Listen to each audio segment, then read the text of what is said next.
What do we have here? Welcome to the Cadillac Club. Say what? The Cadillac Club. What you talking about, Willis? What's really going on? It's all about the HOA happenings inside a gated community in Las Vegas. The facts, whispers, and venom of it all are right here. Here they are, Amanda Chalai and Rhonda Saddles.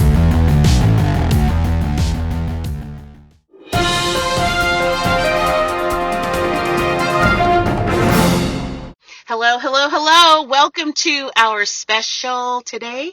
It is Amanda and Rhonda are running for the board of DSRC. Hey, Amanda. What's up? Rhonda, what's going on? This is crazy. Crazy. So we are going to get right into it. And we're going to talk a little bit about our platform. First of all, everyone needs to understand that they have two votes. Voting for one of us is not going to do any good. It's not going to do any good. Both of us, if you want changes, vote us both in. I like that. I agree with you. So changes can only happen if we put different people in positions than there currently are. So we're going to talk a little bit about our special interest areas, our goals, and some of the positions that we hold that are motivating us to run for the board. So I'm just going to go through a couple of them. Budget transparency. Yes. We are numbers people. Both of us previous business owners. Rhonda's still a current business owner. Budget transparency is key. Not having it read to us, but actually seeing the checkbook. No community, no society can survive without the enforcement of laws and rules. So for us, in order for our community to continue to hold its values, we need to enforce our CC&Rs. We need community access control. As you have all been told, there are people coming in over the spikes. Hold on, I want to go back to the enforcing the CC&Rs. And, Okay. And that's not a big ask.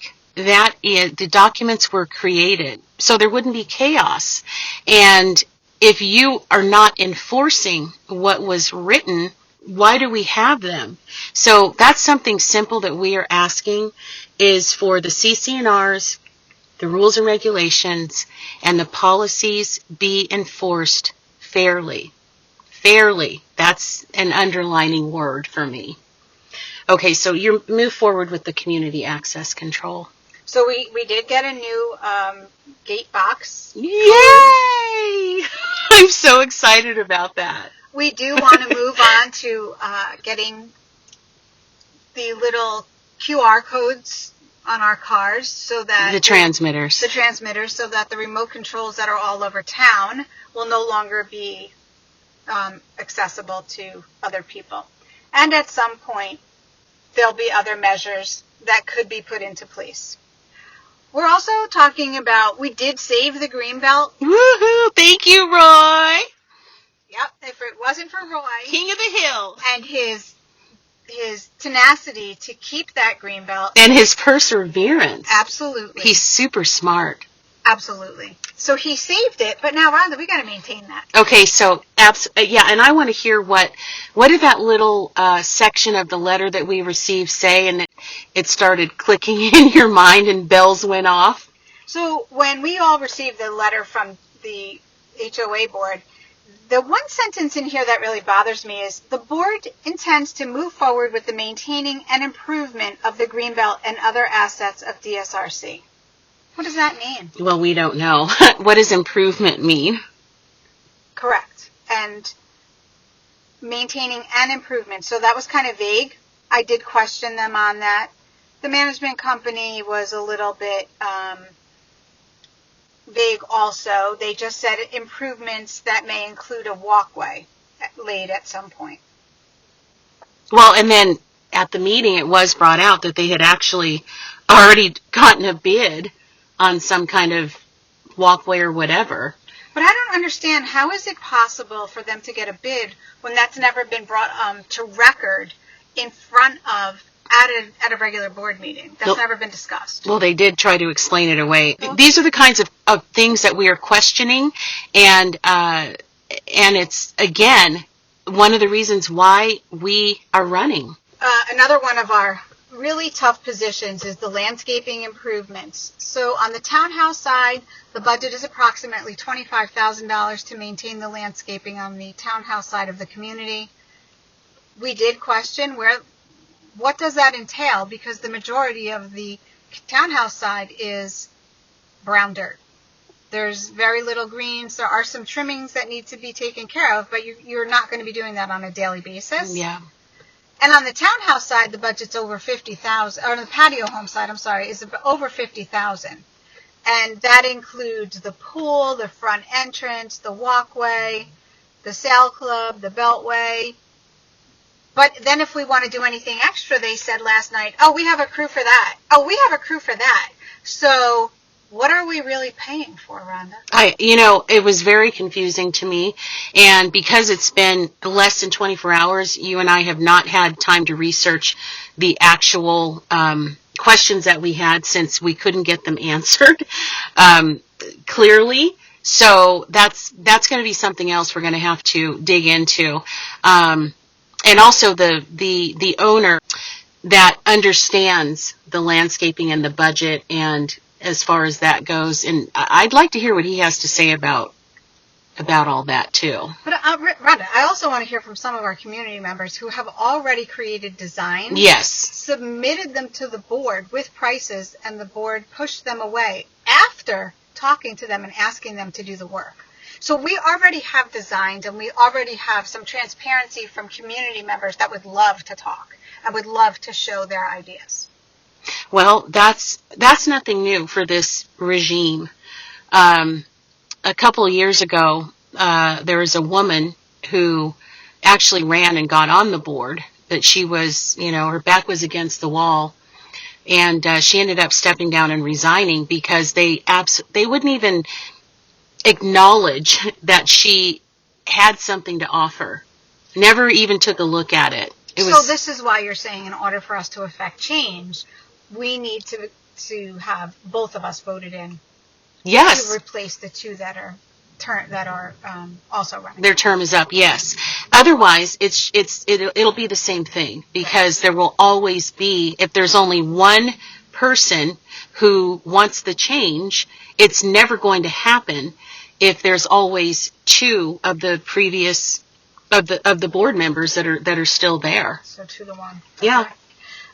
The gym equipment at this point, they just keep upping and re-upping the vendor, the dumbbell company, for $105 a month.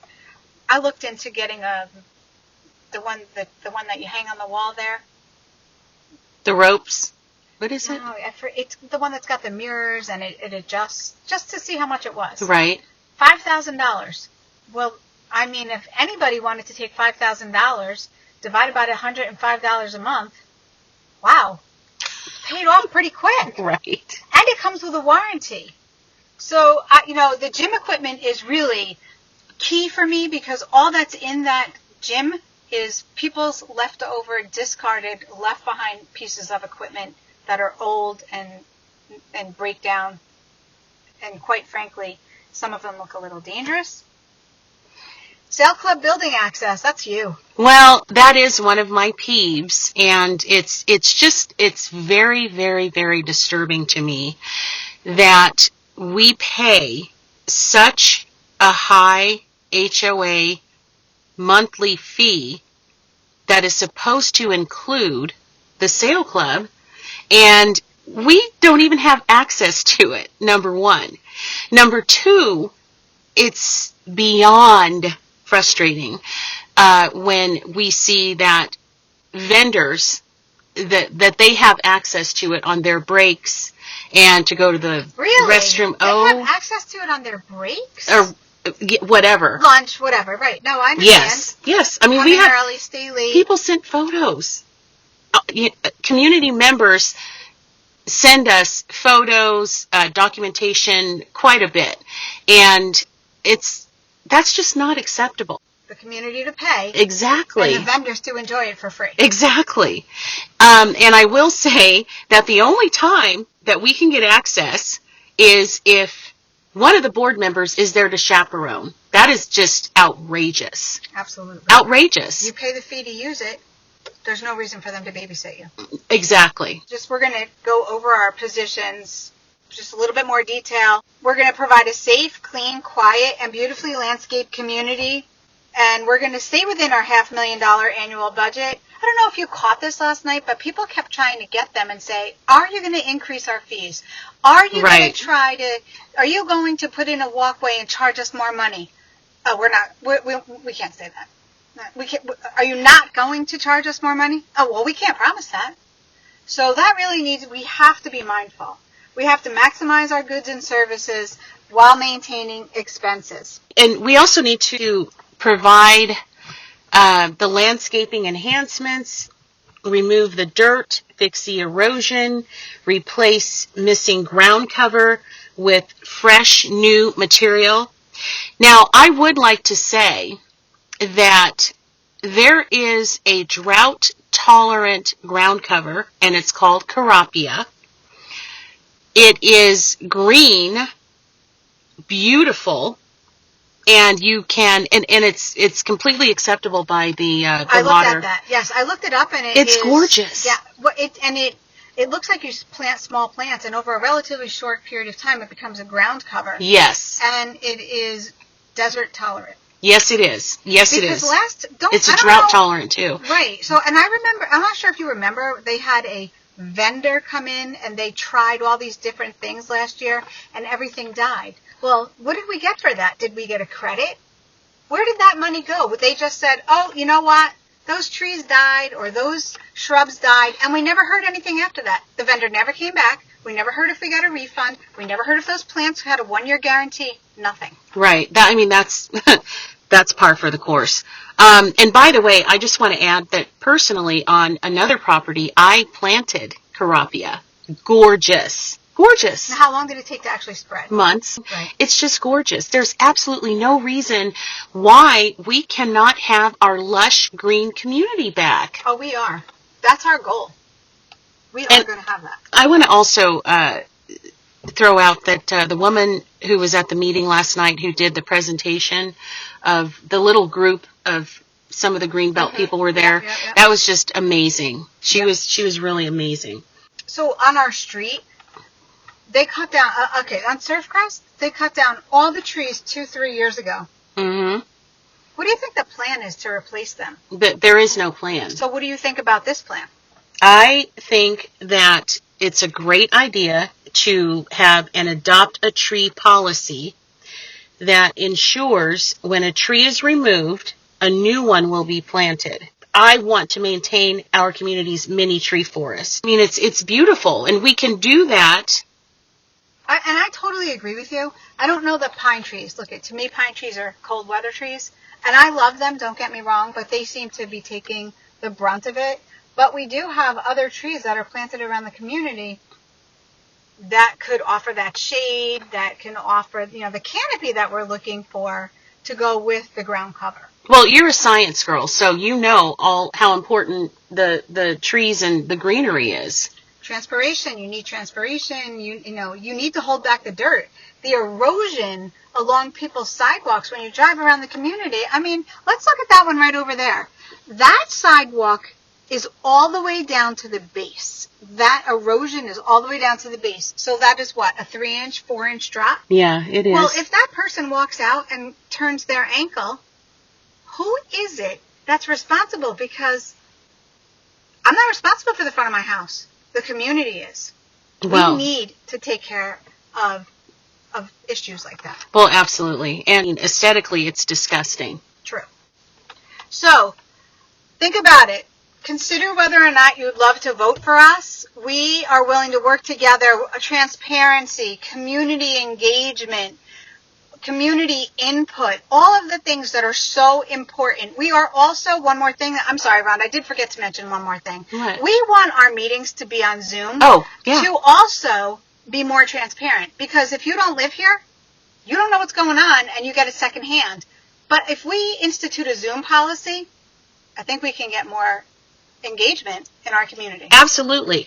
Another thing is we think outside the box. Absolutely. Both of us do a lot of research and take everything into consideration before offering a solution. And we will explore new and creative ways of improving security without increasing the costs. Anything that we do to improve the community will be done within the budget that we have. Absolutely. There is no way that this community can afford another increase. No. No way. So look for we created a website, we have our email, and look for some upcoming engagements where we will be meeting with people face to face. And again, maybe we'll do a Zoom. Yes. Also, if you have any comments or questions or anything, please email us, leave a comment. We would love to hear from you. This is something that we are really, really passionate about. We would appreciate your vote. Absolutely. Thank you. Thank you.